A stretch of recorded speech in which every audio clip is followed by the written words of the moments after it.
C'est un long serpent de mer venu mordre à la surface pour lancer une guerre ouverte. Peu après minuit ce lundi, 12 clubs européens annoncent former une nouvelle compétition, concurrente de la Ligue des Champions, organisée par eux-mêmes et disputée en milieu de semaine, la Super League. Les 12 très riches fondateurs, 6 Anglais, 3 Espagnols, 3 Italiens, seraient bientôt rejoints par 3 autres membres permanents. 5 autres clubs viendraient se greffer chaque saison dans un format à 20 équipes, 2 poules de 10 avant des play-offs. Les instigateurs se gargarisent, le futur président de cette Super League, Florentino Pérez, en tête. Nous allons aider le football et le porter à sa vraie place dans le monde. C'est le seul sport qui compte 4 milliards de fans et c'est notre responsabilité en tant que grand club de répondre à leurs désirs.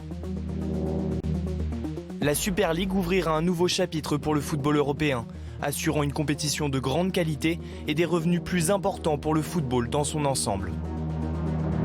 Sur fond de pandémie, ce lancement soudain, motivé par le gain, explose au menton de l'UEFA, de la FIFA et des ligues nationales. La nouvelle unit également supporters, amateurs de football et médias dans l'indignation et la colère. La presse ce matin fait état d'un acte de guerre, d'un acte criminel contre les fans. Un acte précédent de quelques heures, l'entérinement par l'UEFA de la nouvelle formule de la Ligue des Champions dès 2024, profitable et souhaité par les mêmes grands clubs dissidents, un acte de trahison pour le patron du foot européen. Super League is only about money. Money of the dozen. I don't want to call them dirty dozen. For some people, solidarity doesn't exist. Unity doesn't exist. The only thing that exists is their pockets. The players who will play in the teams that might play in the closed league will be banned on playing the World Cup and Euro. So they will not be able to represent their national teams at any matches. Les vrais acteurs, ceux qui font ce sport, coincés dans cette escalade des tensions entre leurs employeurs et les institutions suprêmes.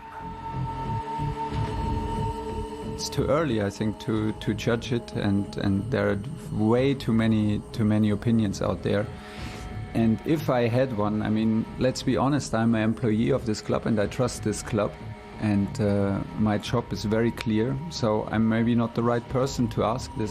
Un premier discours timide car complexe, mais sera bientôt décidé du sort des clubs fondateurs de cette Super League encore engagés sur la scène européenne.